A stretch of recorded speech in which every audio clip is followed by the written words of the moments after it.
Bismillahirrahmanirrahim. Assalamualaikum warahmatullahi wabarakatuh.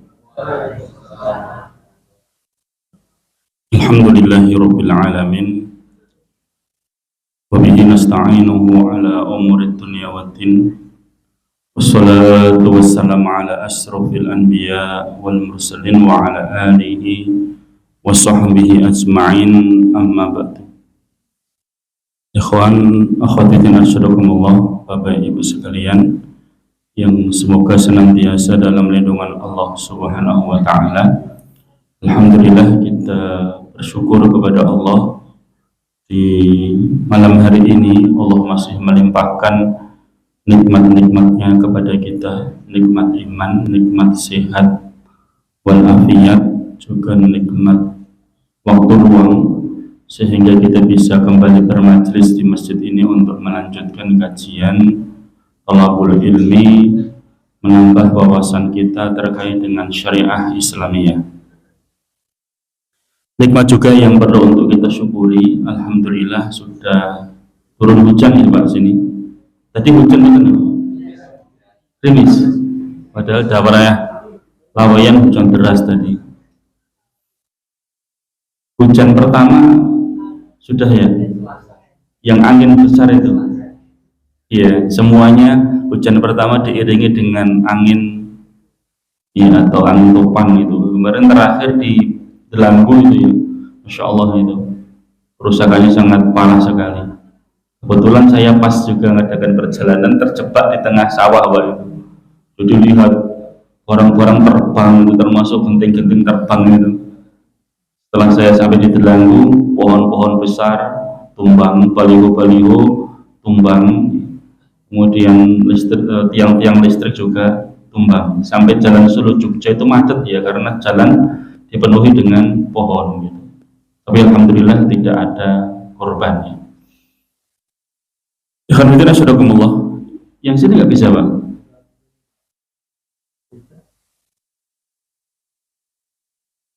Sebelum kita masuk ke pembahasan, kita ingatkan kembali ya, untuk mensyukuri nikmat Allah Subhanahu wa taala.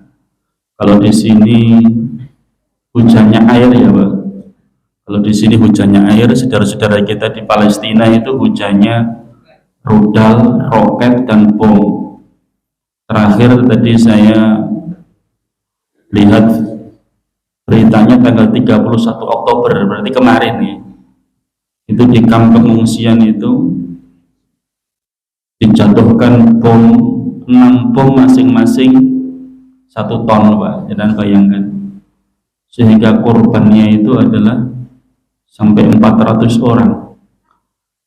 Yang sebelumnya itu di rumah sakit itu korbannya sampai 500 orang. Sudah nggak bisa dihitung lagi Pak ya, korban yang ada di sana. Memang instruksinya itu habisin sampai habis, genosida betul mereka itu. Nggak ada rasa kasihan, nggak ada rasa perih kemanusiaan dalam hati mereka.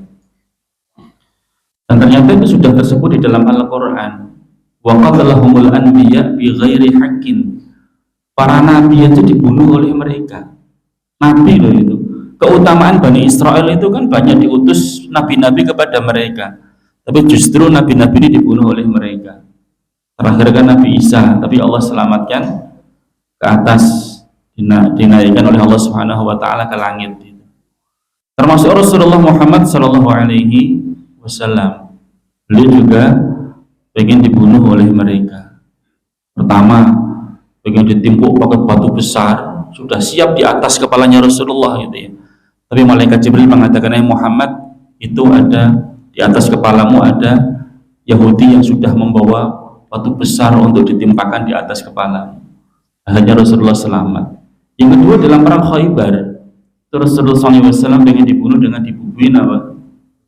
Cyanida, racun.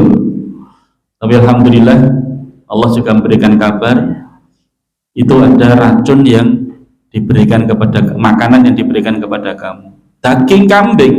Rasulullah itu senangnya kan daging kambingnya itu sampilnya itu. Yahudi ini tahu betul, perempuan itu. Muhammad senangannya sampil kambing, diberi hadiah sampil kambing tapi dibubuhi dengan racun. Rasulullah makan, ya, langsung diberitahu, tapi sempat termakan sedikit gitu ya, sehingga pengaruh racun itu masuk ke dalam tubuh beliau. Dan Ibnu Mas'ud mengatakan bahwa Rasulullah Shallallahu Alaihi Wasallam itu meninggal dunia karena diracun sama Yahudi.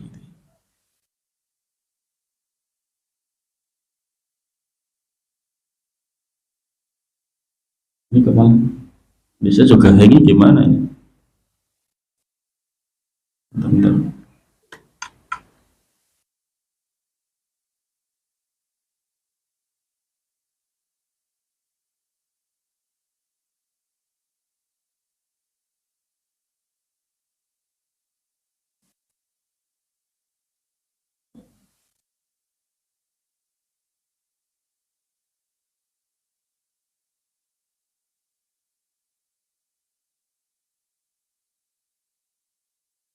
Yang belum lihat, ini pasti pengungsian ya Pak, ini pasti pengungsian. Semua berkumpul di sini, tiba-tiba ada pesawat jet langsung ngebom mereka 1 ton itu. Adalah ada 6 bom yang dijatuhkan. Antum bisa lihat ini, hancur porak-poranda. Bangunan-bangunan kokoh aja seperti itu, apalagi karena tubuh kan ini sudah. Ini yang ketemu Pak, yang tertimbun di bawah reruntuhan masih banyak sekali, nggak sempat untuk bisa ngambil itu. Anak-anak kecil jadi yatim piatu, janda-janda, ibu-ibu jadi janda ditinggal mati sama suaminya. Dan paling banyak korban itu adalah anak-anak. Padahal dalam undang-undang perang itu kan anak-anak nggak boleh dibunuh kan, nggak boleh disakitin. Tapi betul-betul mereka nggak punya hati. Sudah diingatkan dunia semua berteriak loh itu. Bukan hanya sekedar muslim, non muslim pun mereka turun jalan. Tolong hentikan wahai Israel. Malah dibantu sama Amerika. Dibantu sama Amerika. Sudah anak-anak sudah hancur tubuhnya. Ya, terputus-putus sudah. Dunia berteriak sudah, telinganya tuli, matanya sudah buta, hatinya sudah mati. Jadi gambarnya, fotonya Gaza itu segini nih. Gaza ini kan Palestina cuma 15%-nya tuh Pak ini. Yang masih dikuasai umat Islam cuma Gaza ini 15% ini. Itu pun sudah dihancur leburkan oleh mereka. Ya.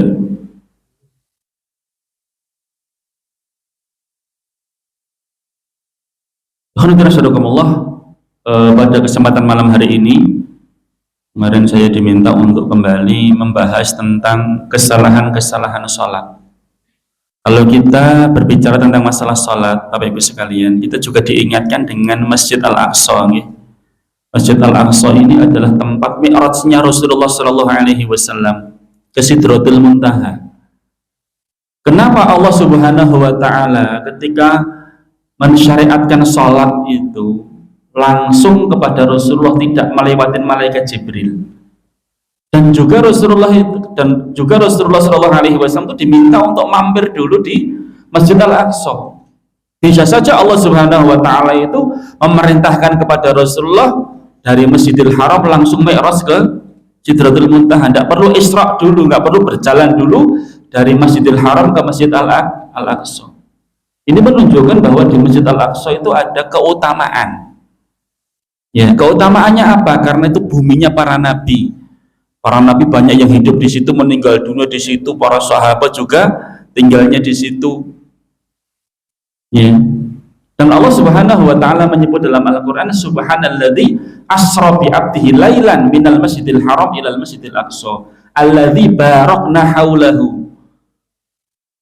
Di mana sekitarnya itu diberi barokah oleh Allah.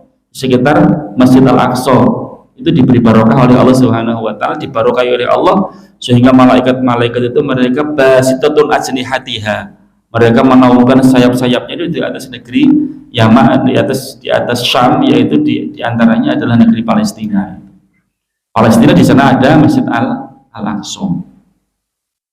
Dari situlah Rasulullah Shallallahu Alaihi Wasallam dimi'rajkan naik ke langit pertama, kedua sampai ketujuh, kemudian bertemu dengan Allah Subhanahu Wa Taala untuk mendapatkan perintah salat itu langsung dari Allah, tidak lewatin malaikat Jibril. Dan tempatnya mi'raj Rasulullah, kemarin saya dengar kisahnya Ustazah Halimah Ali Idrus kalau tidak salah. Dia menceritakan ketika ke Masjidil Aqsa, masuk ke dalamnya, terus diberitahu loh itu batu besar tempat mi'rajnya Rasulullah, bertolaknya Rasulullah ke langit itu. Itu di situ ada lubang, Bapak bisa lihat. Lubang itu dimasukin tangan itu, tangannya diambil, baunya wangi sekali.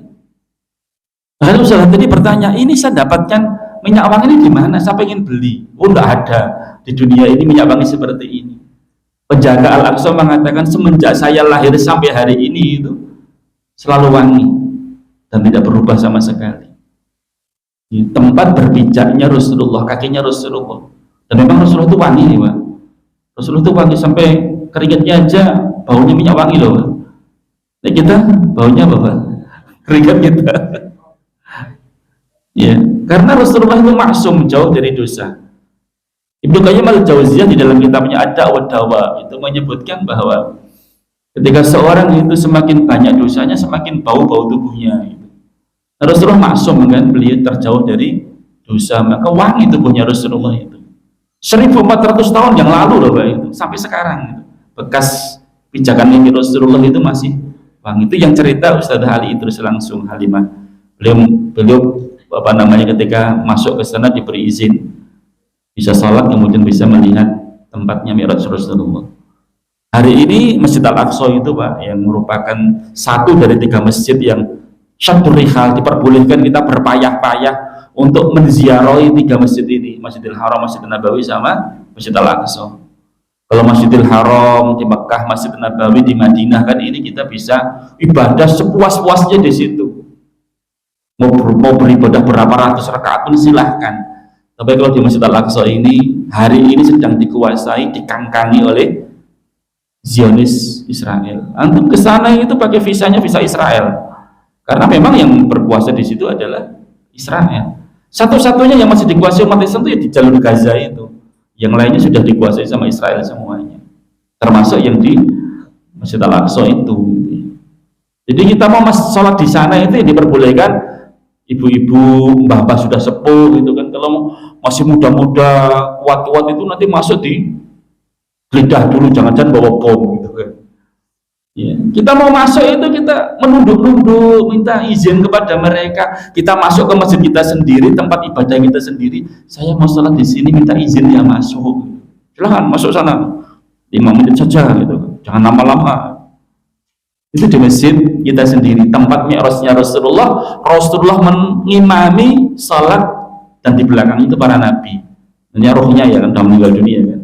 Rasulullah menjadi imam, mereka para nabi itu menjadi makmum. Kemudian setelah itu Rasulullah naik ke atas. Ini menunjukkan bahwa salat itu sangat penting karena ya perintah salat ini langsung dari Allah Subhanahu wa taala. Makanya ketika Rasulullah Shallallahu alaihi wasallam mau meninggal dunia, wasiat yang beliau sampaikan kepada umat nanti kenapa Pak terakhir kali? Ummati as-shalah, ummati as-shalah wa ma malakat aimanukum. Wahai umatku, jaga dan salatmu, jaga dan salatmu. Ini menunjukkan bahwa salat sangat penting sekali dalam agama Islam.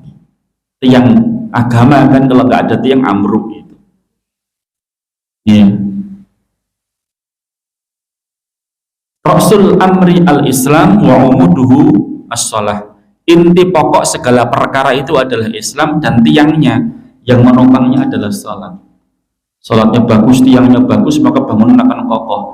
Tapi kalau menopangnya, tiangnya ini rapuh, ya langsung hancur, roboh bangunan tersebut. Kalau kena angin kemarin ya, udah langsung pohon-pohon yang tetap bertahan kuat itu karena punya akar tunjang ke bawah, menancap ke bawah. Sedangkan yang enggak ya langsung ambruk gitu. Salah satu keutamaan, salah satu kelebihan pohon kurma itu karena dia punya apa? Akar tunjang sampai ke bawah itu, sehingga gombang-ambingkan angin seberapa pun tetap bertahan gitu. Makanya Allah jadikan permisalan seorang beriman dalam keteguhannya, dalam keistiqomahannya itu seperti pohon kurma, gombang-ambingkan dengan berbagai macam ujian tetap berdiri tegak gitu. Karena panasnya luar biasa tetap masih bisa bertahan, nggak ada air berbulan-bulan tetap bisa hidup. Kenapa? Karena akarnya itu ke bawah dan mencari air sampai ke bawah. Kemudian di dalam hadis yang lain Rasulullah Shallallahu Alaihi Wasallam menyebutkan, Innal abda la yansarifu min salatihi wa lam yuktab lahu minha illa nisfuha. Dalam prakteknya memang ini karena amalan yang paling utama, maka syaitan itu juga berusaha untuk menjadikan manusia itu tidak sempurna di dalam melaksanakan sholat. Karena kalau manusia semuanya sholatnya baik, urusannya baik semua. Karena yang pertama kali itu dihisab itu sholat. Sholatnya gimana? Sholatnya oke, baik, semuanya dianggap baik. Tapi kalau sholatnya ada jelek, ya sudah, yang lainnya akan dihisab satu persatu dengan sangat mendetail sekali. Makanya setan selalu berusaha bagaimana manusia ini tidak bisa melaksanakan sholat atau mengerjakan sholat tapi keliru, ya. Tidak sempurna di dalam mendapatkan pahala dari Allah Subhanahu wa Ta'ala. Maka dalam hadis disebutkan, begitu azan berkumandang, setan sudah di masjid, yaitu untuk menggoda manusia yang berangkat ke masjid. Begitu azan berkumandang, mereka lari terbirit-birit, terkentut-kentut itu. Selesai azan, datang lagi goda manusia. Begitu dikumandangkan iqamat, mereka lari lagi terbirit-birit. Begitu selesai iqamah, kemudian mereka goda lagi. Sehingga ketika seorang melaksanakan salat, baru takbiratul ihram, Allahu Akbar, yang teringat apa? Langsung teringat masalah dunia. Emangnya perlu di entah sih harap udan gitu kan.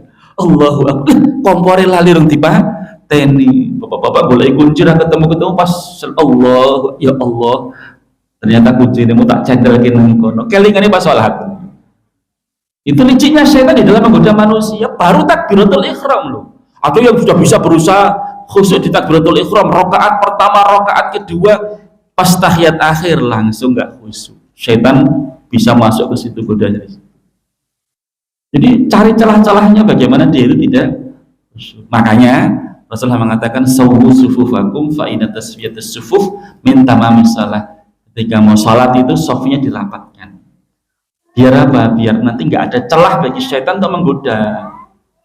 Berada di sela-sela kita, ya, antara satu kaki dengan kaki yang lainnya. Jangan bilang yo rapopo malahan sholatnya, setan malah bareng sholat atau awake dhewe gelem sholat gitu. Setan ke situ bukan untuk sholat, tapi untuk apa? Goda orang yang sholat. Ya, bukan terus alasannya setan orang nangkono rapopo malah meru sholat itu. Alhamdulillah melu sholat sebenarnya bukan setan itu, jin muslim namanya. Lah, karena godaan setan tadi itu, maka Rasulullah mengatakan sesungguhnya bila seorang hamba telah selesai sholatnya, rampung sholatnya, Assalamualaikum warahmatullah, Assalamualaikum warahmatullah, itu cuma ditetapkan balasan pahala dari sholatnya cuma setengahnya, dia mendapatkan pahala separuh doang. Lam yuktab lahu minha illa nisfuha illa thuluthuha illa rubuha illa khumusuha. Ada yang mendapatkan pahala separuh, ada yang mendapatkan pahala sepertiga, ada yang mendapatkan pahala seperempat, ada yang mendapatkan pahala seperlima, dan ada yang mendapatkan pahala seperenam, sepertujuh, seperdelapannya, sepersembilannya, dan ada yang dapat pahala sepersepuluhnya. Ini berarti kan sekelas para sahabat saja dinilai oleh Rasulullah itu yang paling tinggi, Pak, itu pahalanya dapatkan pahala separuh, dapatkan pahala separuh. Apalagi kita, Pak, kira-kira berapa ini ya? Kita berharap separuh lah, alhamdulillah paling tinggi. Itu tergantung dengan apa? Tergantung dengan kekhusyuan kita, tergantung dengan melaksanakan rukun-rukun syarat-syaratnya, tergantung dengan, ya, pelaksanaan kita yang sesuai dengan apa yang telah disunahkan, diajarkan oleh Rasulullah Sallallahu Alaihi Wasallam. Rasulullah mengatakan, "Sallu kama ra'aitumuni usolli." Salatlah kalian sebagaimana kalian melihat aku salat. Kalian melihat aku salat siapa? Para sahabat melihat Rasulullah salat, terus sahabat menceritakan, gini loh, Rasulullah salat takbiratul ihramnya gini, baca al-fatihahnya gini, rukuknya gini, sujudnya gini, dengan sangat mendetail sekali disebutkan. Maka ada buku judulnya Sifatu Sholatin Nabi, bagaimana tata cara salat Rasulullah Muhammad Sallallahu Alaihi Wasallam. Dulu ketika kita masih kecil Pak, itu saya masih ingat banget ada buku judulnya Tuntunan Sholat Lengkap, gitu, Pak. Tuntunan Sholat Lengkap itu. Ya sekarang sudah banyak lagi. Kalau itu kan kekurangannya hadis-hadisnya tidak semuanya sahih gitu ya, belum ditakhrij tentang kesahihan hadis tersebut. Kalau sekarang alhamdulillah sudah ada banyak buku-buku tentang tata cara sholat sesuai dengan sunnah Rasulullah SAW berdasarkan hadis-hadis yang sahih. Yang pertama, kesalahan sholat, bukan kesalahan sholat itu betul ya, kesalahan dalam melaksanakan sholat diawali dengan berjalan tergesa-gesa ketika mendengar iqamah. Itulah pentingnya Bapak Ibu sekalian, terutama bapak-bapak, begitu azan berkumandang dan kaki-kaki tindak dan masjid. Ibu-ibu ingatkan, Pak, pun azan, yang tidur dibangunkan, segera berangkat ke masjid. Karena kalau tidak nanti terus kesusu. Qomat, begitu dengar qomat itu secara refleks kita yang pengen dapatkan jamaah dan tidak pengen masbuk itu akan cepat-cepat. Padahal Rasulullah mengatakan, idza sami'tumul iqamah, kalau kalian mendengar iqamah, famshu ila shalat, maka berjalan menuju salat, wa alaikum bisakinah, hendaklah kalian berjalannya dengan apa? Apa sakinah artinya? Tenang. Sakinah mawaddah warahmah. Jadi sakinah mawaddah warahmah itu bukan hanya sekedar dalam rumah tangga ya, bisa berjalan pun dengan sakinah, tenang, santai saja. Santai baik. Iya, memang Rasulullah memerintahkan seperti itu. Karena tadi saya itu terlambat iqamah baru berangkat itu karena udzur. Apa udzur sholat Pak? Sehingga kita boleh terlambat. Satu, ke belakang. Kebelet nih Pak jenengan Bapak Ibu sekalian. Kalau kita kebelet, buang air besar, buang air kecil, yang didahulukan segera berangkat ke masjid karena sudah qomat, atau kita buang air dulu. Buang air dulu. Ya, karena nanti kalau pas sholat menahan buang air itu gini-gini. Apalagi itu nanti nggak bisa ditahan. Wah, sudah. Kalau sudah itu di pertengahan kan bingung. Apalagi jamannya banyak sekali. Kebuakan sini kan masjid sini. Muhajirin ini dia padahal di belakang imam pas gitu. Mau keluarnya kan bingung. Kalau di sini kan depan enak ya, kalau di belakang sana gitu kan bingung. Ya. Makanya di masjid itu memang idealnya ada kamar mandi, ada WC-nya. Yang jauh-jauh datang ke masjid ternyata terasa pengen buang air, biar buang air dulu di situ. Kan kasihan kalau nggak ada WC-nya, nggak ada toiletnya kan. Balik lagi ke sana, sini udah telat. Terus yang kedua apa? Makan nih, terutama sholat isya. Di mau sholat isya kok ibu masa sudah rampung, ayo makan dulu. Begitu makan dulu sudah disiapkan semua, Allahu Akbar, waduh sudah adzan. Bahkan dah qomat, makan dulu atau sholat dulu? Makan dulu. Daripada sholat nanti ingat kakap, daripada sholat ingat sate, daripada sholat ingat makanan. Lebih baik makan ingat sholat daripada sholat ingat makan, gitu. Ya. Meskipun terlambat, itu uzur yang diperbolehkan. Rasulullah itu uzur untuk masbuk sholat berjamaah. Kenapa? Karena makanan sudah siap. Belum masuk sekolah tuh agak makan orang opo itu, ya nggak apa-apa. Apalagi musafir itu sholat Jumat atau makan siang Pak? Makan siang. Jadi orang masuk ke masjid sholat Jumat, saya santai saja masuk rumah makan. Ini itu kepala makan. Ya, karena saya kan musafir. Dari sini sampai Semarang kan capek, itu kan. Habis takziah, kecuali kalau walimahan ya, walimah itu datang langsung teh hangat, langsung snack, sop gitu kan, prasmanan nggak perlu. Dan ya, takziah mungkin paling cuma permen sama roti tadi. Lengeleh betul loh Pak, itu langsung sholat Jumat tuh, payahlah itu. Ngapain sholat Jumat? Wong ada rukhsah kok.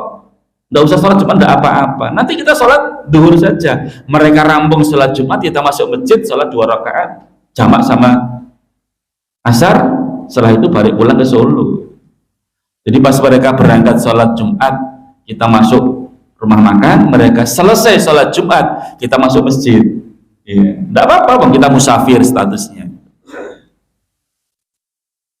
Wa'alaikum bisakinah, ketika kamu dengar iqamah maka hendaklah kalian berjalan dengan tenang, wal wiqar, dan pelan, wala tusri'u, janganlah tergesa-gesa. Tergesa-gesa nanti sampai di tempat, Pak, Bu, lari kan sampai di tempat itu akhirnya menggah-menggah salat Allahu Akbar.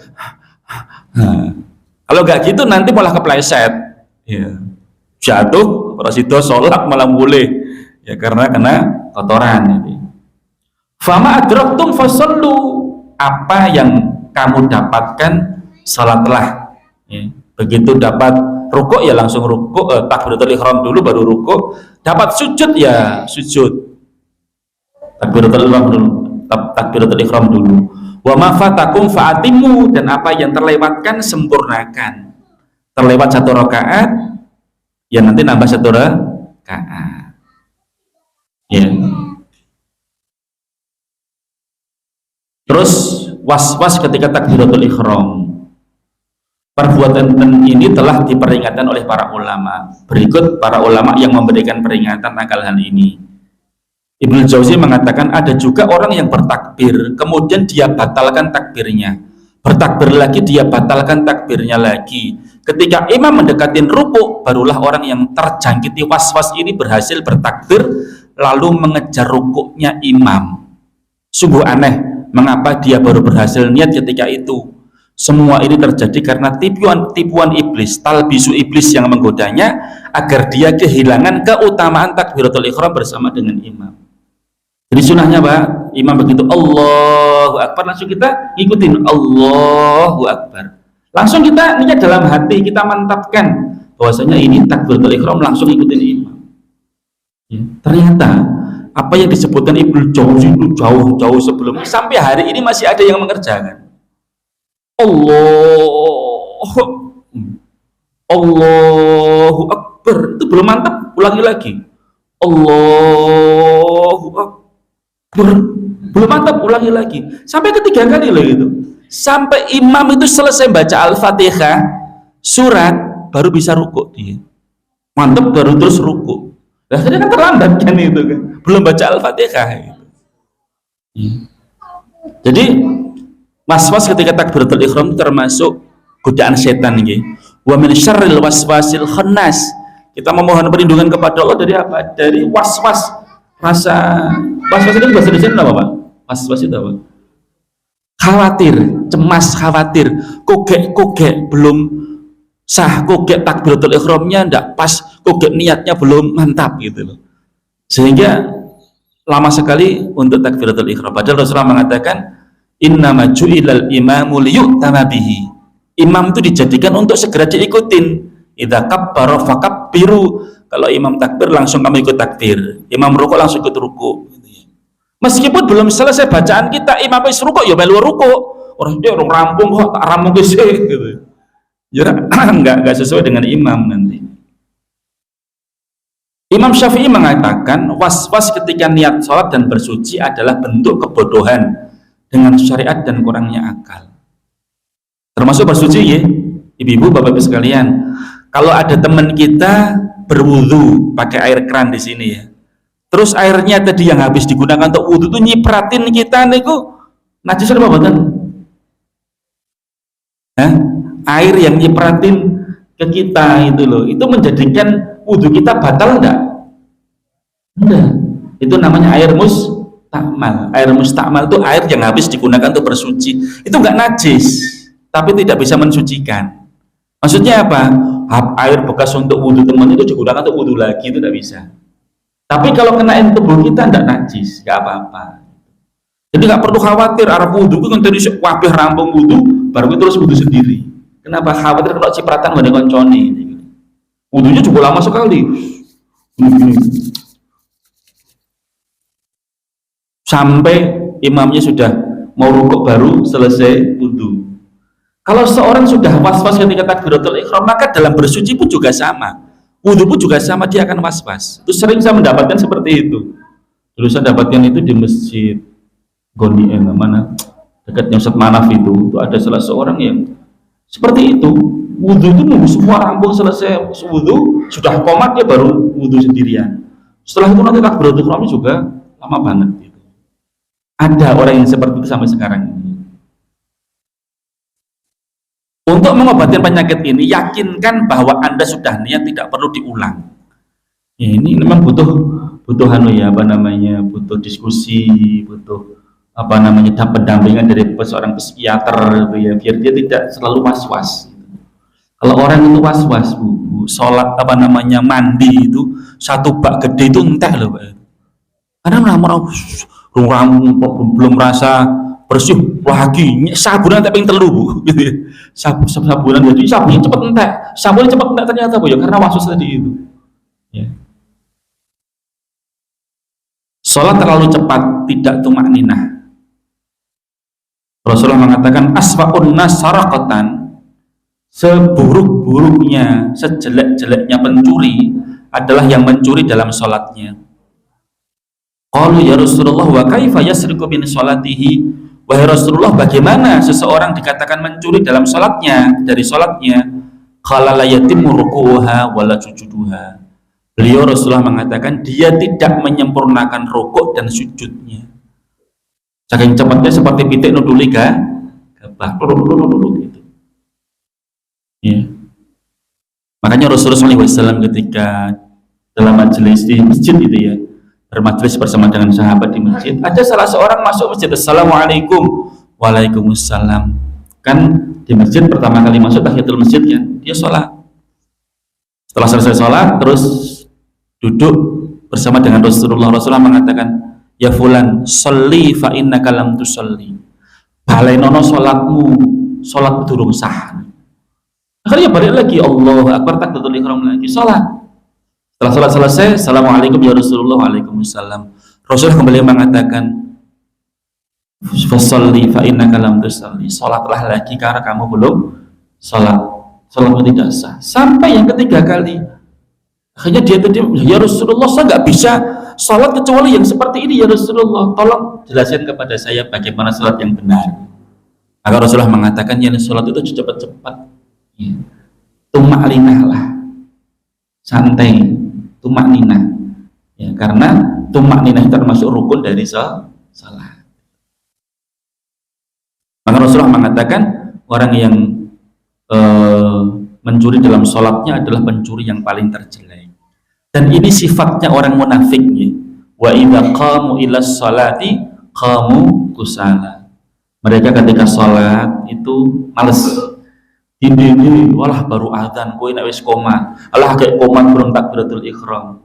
Akhirnya sholat datang ke masjid sudah masbuk cepat sekali. Ya, nambah ini cepat sekali. Setelah itu wala yadhkurunallaha illa qalila. Tidak berzikir kepada Allah kecuali sedikit. Assalamualaikum kelepat. Orang zikir kepada Allah. Kenapa? Karena sudah telat gitu ya. Kemudian melakukan gerakan yang berlebihan. Yuk. Apalagi nih pas musim nyamuk gitu ya, plak. Ya. Asyurut li'ibtalis shalah, Imam Utsaimin mengatakan bahwa gerakan itu kalau sewajarnya saja, cuma melangkah sekali, cuma gerak sekali, dua kali, nggak apa-apa, nggak batalkan salat. Tapi kalau sampai sering sekali, berulang-ulang, itu bisa membatalkan salat. Ya, maka beliau mengatakan syarat batalnya salat itu kalau melakukan gerakan dari salat ada satu, ada empat, ya, sering, ulang-ulang. Kecuali kalau dia ada kelainan, Pak. Baru saya pas naik motor sama istri saya, boncengannya depan saya itu ada seorang ibu-ibu, dia naik motor juga itu. Perhatikan dari belakang tuh gini terus. Gitu. Pakai headset atau kapan? Gini-gini tuh, itu sudah berarti sakit dia. Karena dia model seperti itu, Pak, sakit. Kalau itu gini terus, tangannya gini. Kalau itu ya tidak apa-apa, Bang, tidak refleks kok itu, bukan sengaja kok. Tapi kalau sengaja nggak boleh, itu bisa batal sholatnya. Gitu ya. Karena sholat itu kan khusyuk, ya. Sampai-sampai seolah-olah seperti pohon, ya, seperti pohon yang tegak gitu, tidak bergoyang-goyang. Terus yang kedua, mengadakan gerakan bukan gerakan salat, ya. gerakan sholat itu plak plak plak, anak nyamuk terus ditaplaki bayi gitu. Padahal pada zaman dahulu itu Pak, sahabat itu kena panah itu untuk cabut panah itu dengan dalam keadaan apa? Sholat. Seperti hari ini saudara-saudara kita kemarin yang diisolasi sama Israel itu, makanan nggak bisa masuk, minuman nggak bisa masuk, obat-obatan nggak bisa masuk, listrik dimatikan. Ya, operasi itu pakai senter HP itu. Ya Allah, dan tidak dibius loh Pak, itu nggak dibius, kayak menjahit baju gitu, lukanya itu dijahit pakai benang itu ya, seperti itu. Biar tidak sakit gimana Pak? Baca murotal, masya Allah, ya, menghafal Al-Quran itu. Ya, kalau sahabat pada zaman dahulu itu mereka sholat khusyuk ini, baca murotal, dia perhatian dengan bacaannya, dia menghayati, mentadaburi Al-Quran tersebut sehingga tidak terasa itu. Makanya ketika orang sholat itu dia bisa mentadaburi ayat-ayat Al-Quran yang dibaca sama imam itu, nanti dia nggak akan banyak gerakan, dia akan hanyut di dalam bacaan tersebut. Maka itulah pentingnya kita itu baca Al-Quran sekaligus terjemahannya, kalau bisa tafsirnya, sehingga kita bisa menghayati apa yang kita baca, terutama juz amma. Nek rapal 30 juz ya paling tidak juz 30. Nek rapal ya paling tidak pernah membaca berulang-ulang, ya. Terus mengetahui artinya, sehingga kalau nanti kita dengar itu kita bisa mengetahui maknanya. Terus tidak ada kebutuhan mendesak dan berturut-turut, ya, jadi gerakan tersebut berturut-turut yang tidak ada keperluannya. Terus kesalahan yang lain adalah mendahului maupun menyertai gerakan imam. Mendahului nggak boleh, menyertai aja nggak boleh. Bareng enten leh, Allahu Akbar, dia bareng-bareng imam gini dia langsung Allahu Akbar. Imam sujud, imam rukuk dia langsung ikut-ikutan langsung rukuk bareng. Ya nggak boleh. Jadi apalagi sampai mendahului. Ya diperbolehkan apa? Mengikutin tuh imam takbir, kita ikut takbir, rukuk ikut rukuk, sujud ikut sujud. Adapun larangan membarengi gerakan imam, dasarnya adalah sabda Rasulullah Shallallahu Alaihi Wasallam, innama ju'ilal imam liyu'tama bih. Sesungguhnya imam itu dijadikan untuk diikutin.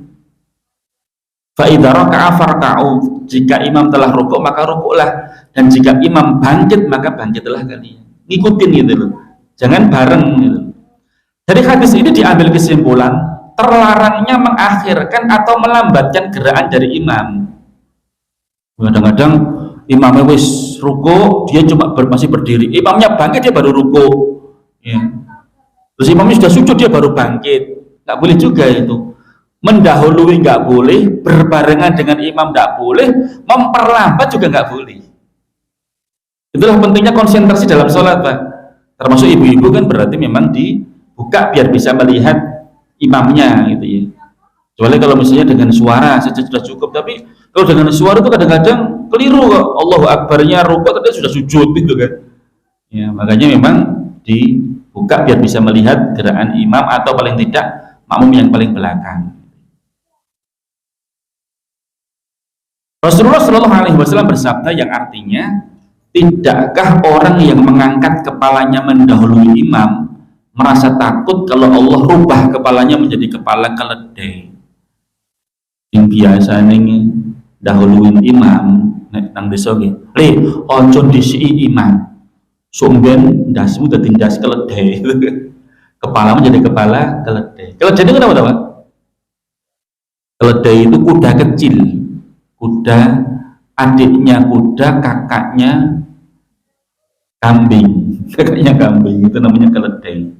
Yang suara ringkiannya itu nggak enak didengar.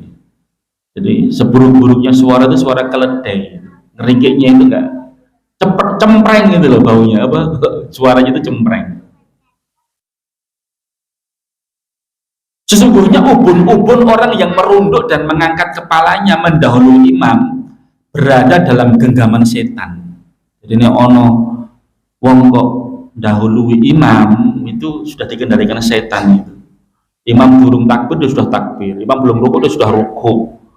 Lho kok suwen salat kesel gitu. Ya salat dhewe kono, jenenge salat iki ya meluwaki imam, ora salat gawe-gawean dhewe. Makanya imam juga harus tahu diri ya, jangan terlalu pelan-pelan lambat sekali, biasa saja lah. Menempelkan lengan ke tanah saat sujud. Ya, apa namanya Bu itu? Tangannya dibembrehkan ke bawah. Iktadilu fi sujud, bersikap tengahlah ketika sujud. Walayab sutu ahadukum dira'aihi in bisatal kalbi. Janganlah salah seorang di antara kalian menempelkan lengannya di lantai seperti anjing, kayak segawan kalau dia itu duduk gitu kan, tangannya diginikan, maka diginikan. Ini berlaku bagi laki-laki maupun perempuan. Meskipun mazhab Syafi'i berpendapat ya, perempuan beda di apa namanya ditanggapkan ke dalam gitu ya, jadi dimasukkan ke dalam tubuhnya gitu. Imam Nawawi mengatakan hikmah melakukan cara seperti ini mendekatkan pada sifat tawadhu. Cara seperti ini pula akan membuat anggota sujud yang mesti menempel, benar-benar menempel ke lantai, yaitu dahi dan hidung. Jadi pastikan dahi kita, hidung kita ini menempel ke lantai, bukan menempel ke lantai. Kalau ada karpetnya yang menempel ke karpet ya, wah harus nempel lantai, berarti kan karpetnya dilai terus nempel ke lantai. Enggak, pokoknya menempel ke tempat sujud.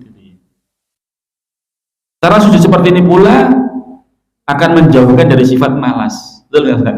Jangan sedang kesel, malas, itu enaknya kalau sujud itu tangannya gini, ya toh. Siapa yang bisa meraktekan? Ustaz, meraktekan Ustaz. Ini coba. Cara sujud sing keliru. Coba toh. Nanti terus kita luruskan. Ya, di situ coba. Ya. Yang salah. Enak atau gitu toh? Apalagi aku terus ke sana. Jadi enak gitu itu namanya sujud yang malas, ya betul sekarang. Ya, itu sampai ibtaih itu kelihatan, Pak. Apa namanya, keleknya kelihatan. Karena Rasulullah itu pakai jubah pendek gini nih. Saya memang sengaja pakai pendek gini biar kelihatan. Jadi sampai keleknya itu bawah. Kenapa? Karena ini gede gitu. Ya sininya itu gede. Ya. Ketika rukuk, ketika sujud itu kedua keteknya Rasulullah SAW itu kelihatan. Berarti kan tangannya kan gini. Dan kalau rukuk bisa lihat ke bawah, ke belakangnya. Bisa tentu menghadap ke sana. Pas rukuk coba, cara rukuk gimana?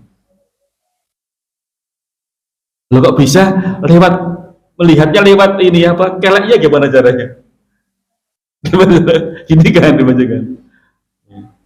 Bisa lah, jenenge wong munafik itu dalam Al-Quran disebutkan, ya mereka itu melihat kepada yang di belakang itu dengan cara melihat lewat ibtaihi. Sudah cukup, betul. Keadaan lengan seperti itu pertanda orang tersebut meremehkan sholat dan kurang perhatian dalam sholat. Cara sujud yang diajarkan di sini berlaku untuk laki-laki dan perempuan, tidak dibedakan. Karena kalau membedakan harus ada dalil. Meskipun di antara ulama ada yang membedakan, tapi secara umum memang tidak dibedakan. Aurat terbuka, rambut dan seluruh bagian kepala wanita termasuk aurat yang wajib ditutupin. Di ibu biasanya kalau pakai mukena itu pakai ciput dulu ya Bu, biar apa? Biar tidak kelihatan meskipun satu rambut, usahakan. Rasulullah SAW menegaskan, layak badullah salata imra'atin qad hadat illa bi khimarin. Allah tidak menerima salat wanita yang telah baligh, yang telah haid, kecuali dengan memakai jilbab. Ya, jadi kalau toh tidak pakai mukena, kalau kebiasaan dia pakai jubah jilbab, itu sudah cukup. Kakinya pakai kaos kaki, tubuhnya semua tertutup kecuali wajah sama telapak tangan. Jadi praktis. Jadi seorang muslimah itu praktis. Jadi kesana kemari tidak perlu pakai, nggak perlu membawa mukena. Kalau memang apa pakaiannya tadi itu sudah sebagaimana syariat gitu. Jadi sebagaimana sholat dimanapun kita pakai baju itu tidak apa-apa, karena sudah menutup aurat.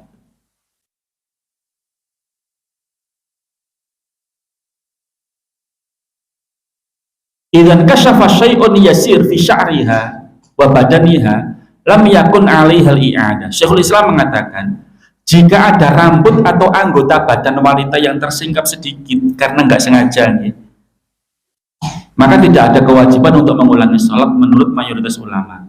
Ini pendapat Abu Hanifah dan Ahmad. Namun jika yang tersikap banyak kelihatan, wajib mengulangi sholat di waktunya. Wajib mengulangi sholat di waktunya. Menurut para ulama baik 4 mazhab maupun yang lain. Sampai tersikap cuma sedikit ya, itu tidak apa-apa. Misalnya bapak-bapak, nah kalau bapak-bapak itu antara mana Pak? Antara lutut sampai pusar ya. Itu yang harus ditutup. Berarti kalau sholat pakai kaos tok boleh nggak? Boleh saja. Pakai singlet tak boleh nggak? Boleh saja.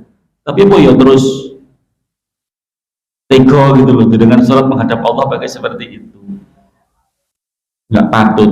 Ketemu sama bupati saja harus begitu persiapannya ya berjam-jam ya itu. Termasuk pakai celana pendek, celana bocah gajah itu juga tidak apa-apa, sah saja. Yang penting itu tertutup aurat. Lah kok tiba-tiba kadang-kadang tersingkap sedikit saja itu enggak sampai harus membatalkan. Misalnya ada lubang niki apa niki sarungnya itu ada lubang karena rokok biasanya rokok gitu kan, sedikit itu enggak apa-apa. Tapi kalau sampai terbuka terus kelihatan kelihatan sempaknya nggak apa-apa bang, itu nggak kelihatan auratnya kan. Tapi kalau di bawahnya gitu loh, pas kempolnya itu kelihatan, itu berarti kan batal. Makanya seorang laki-laki itu biasanya biar sempurna itu pakai kaos, pakai istilah sekarang itu pakai rompi sholat nih boleh.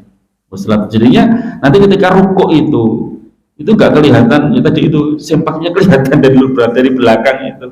Kalau nggak gitu pakai celana terus kecap ya, mohon maaf itu ya, itu juga termasuk akhta'il musallin, kesalahan-kesalahan di dalam sholat itu akan mengganggu orang yang di belakangnya ya. Makanya diusahakan kalau pakai celananya agak longgar, kalau bisa pakai baju, pakai sarung, kalau bisa pakai jubah sehingga ya tidak membentuk tubuhnya gitu.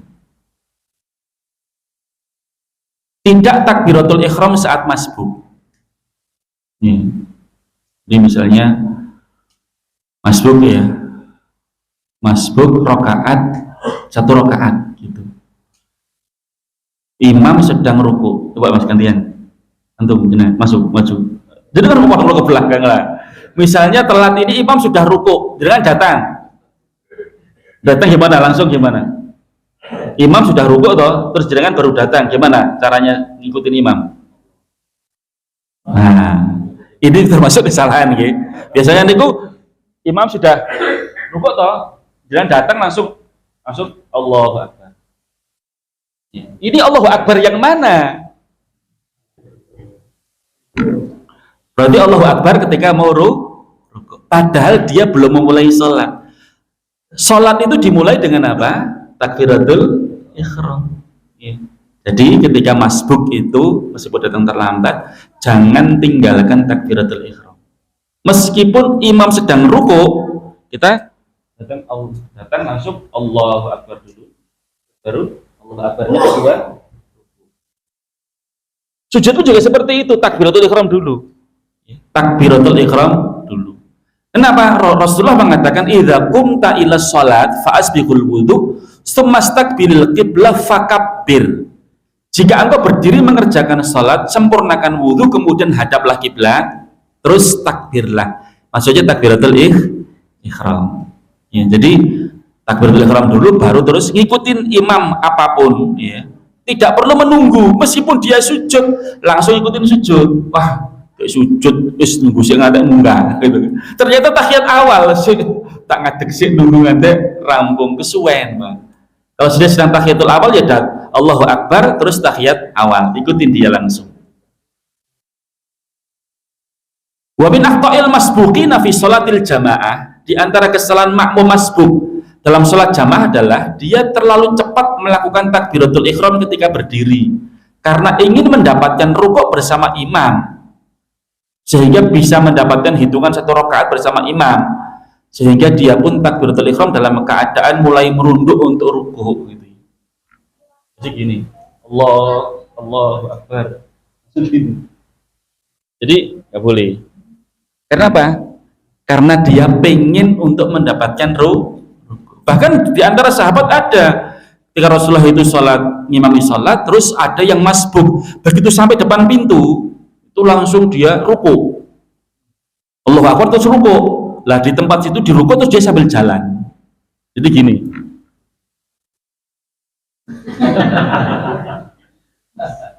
Itu Rasulullah tahu tadi siapa yang rukuk terus melakukan itu sopo. Saya Rasulullah, ya bisa aja diulangi ya. Zadakallahu khirsan wala ta'ud. Rasulullah mengatakan semoga Allah menambah semangatmu untuk dapatkan 1 rakaat, tapi sesuk coba baleni gitu. Sesuk coba baleni. Jadi tenang saja, terlambat 1 kali enggak apa-apa. Kamu tetap mendapatkan pahala jamaah gitu loh. Wah, aku nek isin tambah mendah berarti aku telat gitu kan. Enggak usah malu. Telat ya sudah telat ngapain dong, ada uzur kan, ada alasan kan. Tidak melihat tempat sujud. Ya, jadi pahamnya ke sana kemari. Cah cilik lah itu ya, kita nggak mungkin insyaallah itu. Harus melihat tempat sujud. Termasuk rukuk juga melihat tempat sujud. Termasuk sujud yang melihat tempat sujud ya. Abdullah di mana? Nah, ini tadi menunggu imam berdiri. Jadi ketika kita rukuk, ketika kita masbuk, ya imam dalam kondisi apapun ikutin, tidak usah menunggu imam terus berdiri baru kita ikut. Iya. Kadang ada makmum masbuk yang ketika dapat imam sedang sujud tidak segera takbiratul ihram dan sujud, tapi justru menunggu sampai imam berdiri. Ini bertentangan dengan sunnah Rasulullah. Kenapa? Innama ju'ilal imam liyu'tama bihi. Imam itu dijadikan untuk diikuti. Rukuk ya rukuk, sujud ya ikut sujud. Terus tidak menghadap sutroh. Sutroh itu apa? Yes. Biar apa? Adanya sutroh, adanya penghalang di tempat kita, di atas, di depan sholat kita itu biar tidak ada orang yang lewat di depan sholat, di depan kita. Bahkan sampai kamu menunggu 40 hari, 40 bulan, bahkan 40 tahun lebih baik daripada kamu ngelewatin orang yang sedang sholat. Tapi ini sholat sendirian ya Pak, jangan salah paham. Kalau sholat sendirian nggak boleh dilewatin, tapi kalau sholat berjamaah tidak apa-apa. Dan jangan di tempat soft pertama mas, kemudian batal, ya. Terus mau keluar gimana caranya? Yang lewatin aja di depannya sholat nggak apa-apa. Di Masjidil Haram itu orang lewat ketika ada imam terus jamaah itu orang lewat depannya nggak apa-apa. Yang dilarang itu pas sholat berjamaah itu dilarang yang melewati depan imam, itu tidak boleh. Tapi kalau melewati depan makmum itu tidak apa-apa. Apalagi dalam kondisi darurat. Jadi sutratul imam, sutratul makmum. Jadi sutrohnya imam itu sutrohnya makmum. Makmumnya sutrohnya di situ, ya di situ dilarang melewatin imam. Tapi kalau melewatin makmum nggak apa-apa. Makanya sampai Rasulullah mengatakan, ketika ada orang yang mau lewat di depan kamu, cegah dia, jangan sampai ngelewatin depan kamu. Pas sholat sunnah ya, pas sholat sunnah, kalau dia mau lewat, cegah gitu. Saya pernah itu di desa saya itu tak cegah gini Pak, cak salaman malah. Wah, aku cegah gitu malah tidak salaman. Ya, karena nggak ngerti atau mungkin sudah pikun gitu. Idza shalla ahadukum falyusalli ila sutrah wal yudnu minha. Kalau orang salat hendaklah menghadap sutroh. Terus kalau nggak ada, ya temennya yang sedang duduk jadikan sebagai sutroh. Jadi di belakangnya orang duduk tadi itu. Nah, ini ada sutroh juga ini, dibuat sutroh. Ya. Maka kalau dia itu tahu di belakangnya ada orang sholat, ojo terus geser. Misalnya dia kan, dia harus jalan mendekatin sutroh. Oh, kok ada orang sholat di belakang saya, tak saya sholat di sini, karena saya dijadikan sebagai sutroh penghalang. Ya. Boleh nggak kita jalan untuk mendekatin sutroh? Boleh. Jalan untuk mendekatin tembok, mendekatin korden, mendekatin sesuatu yang bisa menghalangi di depan kita. Lah sajadah bisa enggak? Sajadah enggak cukup untuk dijadikan sebagai sutroh, karena kan di bawah ya, bukan di atas gini nih. Terus terakhir, menarik orang lain di soft depannya untuk buat soft baru. Itu yang sering ya. Lah ibu bisa pakai tas gitu tuh Bu. Contohnya, tas kok di ngarepan ben ora ilang loh Bu. Kok di pinggir kok mburi malah dijemuk uang kan. Kalau di situ jangan sujud pun juga kadang bisa loh, nekat kok dijadikan contoh depan, diambil dari belakang itu. Malingnya itu loh, diambil lepas sujud kan. Tapi itu jarang. Itu maling nekat berani di masjid itu ketemu tuh pulau-pulau kena habis itu nanti. Loh ini Pak, itu udah ditaruh di depan loh itu. Pas sujud kan nggak lihat kan, diambil dari belakang gitu. Kan nekat banget loh itu. Ya. Kalau kita sudah di soft depan, ada yang masbuk, nggak perlu narik yang di depan. Kenapa? Kalau narik yang di depan, satu mengacaukan soft, akhirnya sudah gerak semua kan. Dan di sini kan, ditarik mundur, mundur. Ya di depan kan kosong, akhirnya geser satu. Wabah geser benar. Yang jelas satu mengurangi pahala orang yang di soft depan jadi soft belakang, terus yang kedua ganggu jamaah yang lain. Terus terakhir membuka tangan ketika salam. Assalamualaikum warahmatullahi wabarakatuh. Itu tidak ada dalilnya. Salam ke kanan membuka tangan kanan, ke kiri membuka tangan kiri. Ini kebiasaan pernah dilakukan sebagian sahabat. Maka Rasulullah mengatakan, ya, mengapa kalian mengangkat tangan kalian seperti keledai yang suka lari? Kalian cukup letakkan tangan kalian di paha, kemudian salam menoleh ke saudaranya yang di samping kanan kiri. Assalamualaikum. Cukup taruh di sini saja. Assalamualaikum warahmatullahi wabarakatuh. Tidak perlu angkat tangan.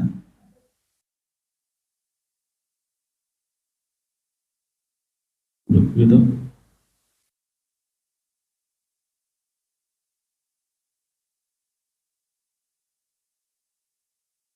Demikian, mungkin ada pertanyaan sambil melihat kesalahan-kesalahan dalam sholat video ini ya. Mungkin sambil tunggu mungkin bisa dikeluarkan air minumnya kalau ada air minum ya. Kalau tidak ada ya sholat ketika sudah qomat. Kalau sudah qomat nggak boleh sholat sunnah ya. Sholat sunnah dibatalkan boleh kalau sudah iqomah.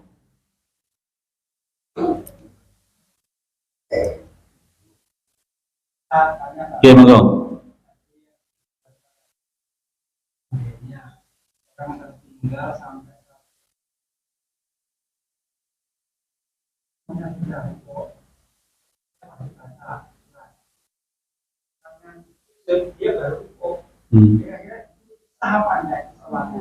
Ya, dia sah tetapi tadi menyelisih sunnah tadi. Innama ju'ilal imam liyu'tama bihi, dijadikan imam itu untuk diikutin. Jadi dia nggak ngikutin imam, maka diancam tadi itu kan oleh Rasulullah SAW. Dan nanti bisa membatalkan karena gerakannya kan nggak sama dengan imam itu, seperti sholat sendirian nanti. Dianggap bukan sholat berjamaah nanti.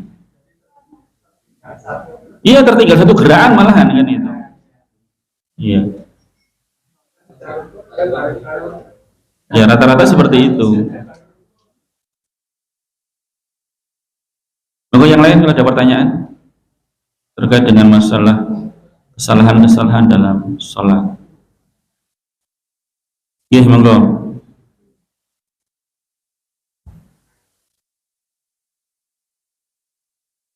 Monggo, bertanya. Saya kira mau tanya. Ya nggak boleh main mata ke bawah gini. Main mata sama siapa? Nggak ada cowok di situ main mata. Jadi melihatnya ke arah tempat sujud, biar khusyuk ya. Tempat sujudnya di mana dilihat. Ruku juga seperti itu, fokus. Ya. Lah orang, mohon maaf ya, paski braka itu loh untuk bisa konsentrasi itu perlu latihan yang luar biasa. Kalau sholat kita masa nggak bisa latihan seperti itu. Latihan untuk konsentrasi. Ya bertahap lah, bertahap. Meskipun ya untuk bisa khusyuk 100% memang berat, sulit. Ya. Termasuk sih ngomong bareng itu juga belum bisa 100% bisa khusyuk. Sekelas sahabat aja juga sama Rasulullah itu divonis juga belum bisa 100%. Itu ya, ada yang lain? Ya, monggo Pak.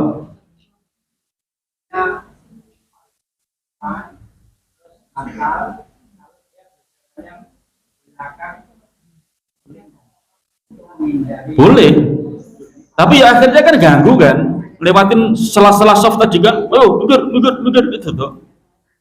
Ya memang juga tadi itu untuk menghindari kesalahpahaman orang, melewati depan orang sholat kan nggak boleh, aku juga gini-gini kan, akhirnya banyak yang menghalang-halangi, padahal sebenarnya nggak apa-apa, akhirnya ngelewatin aja keluar, berarti ya dengan apa namanya ke belakang dengan menyala-nyala soft. Insya Allah mereka juga paham lah, ya ada yang batal, akhirnya dia nyingkir untuk bisa dilewatin sama orang tersebut, atau tetap tinggal di tempat.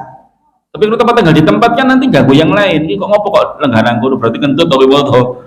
Oh, sing kentut iki berarti iki mau gitu. Jadi malah ganggu konsentrasi juga gitu.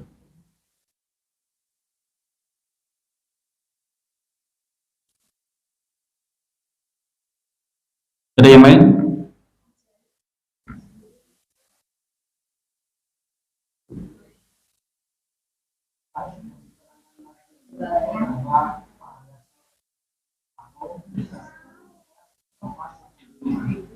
Sampai sepersepuluh. Nggih.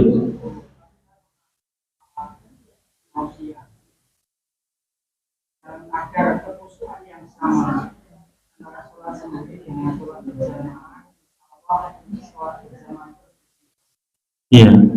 Iya.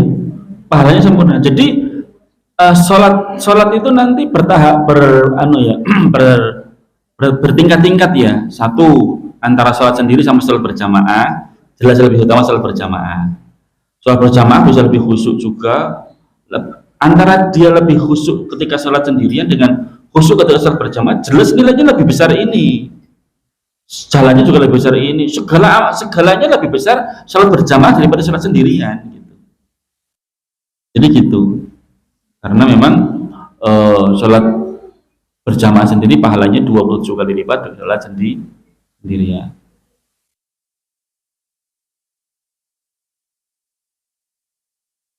Cukup ya? Kalau sudah cukup, kita cukupkan sekian ya, silahkan dinikmati sambil melihat tadi yang sudah saya sampaikan, insya Allah akan ditayangkan dalam video ini. Demikian alhamdulillahirabbil alamin. Assalamualaikum warahmatullahi wabarakatuh.